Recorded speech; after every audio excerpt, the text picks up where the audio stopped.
Keninonkate no yolikniwan. ¿Cómo están hoy, amigos? Algunas personas me han preguntado, oye Juliotzin, ¿por qué se escribe el náhuatl de diferente manera? Y esa es una excelente pregunta. Hablemos de eso. Primero que nada, recordar que la lengua náhuatl era una lengua hablada, no escrita.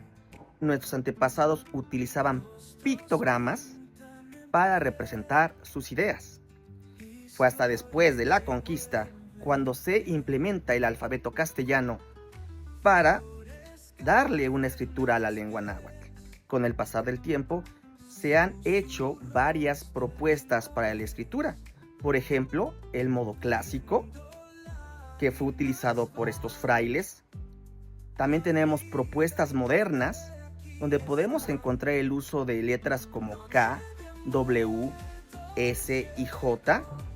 Y también otras variantes de otras comunidades que se adaptan a la forma en que ellos hablan su lengua, como ellos la conocen. Por ese motivo podemos encontrar diferentes formas de escritura.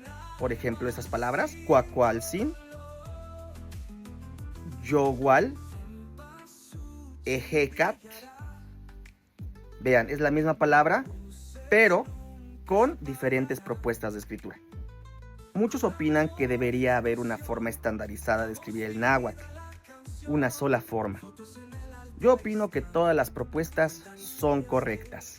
Cada una de estas representa una historia, una comunidad, una manera de sentir el náhuatl, de sentir la lengua. En mi opinión, la diversidad es riqueza. Mientras se hable, se escriba, se estudie el náhuatl, estamos salvando nuestra lengua originaria. Bueno, pero esa es mi opinión. ¿Tú qué opinas? Los leo en comentarios. Bueno, espero les sea de utilidad. Onkati Momati. Ahí nos vemos. No olvides seguirme y aprender lengua náhuatl conmigo.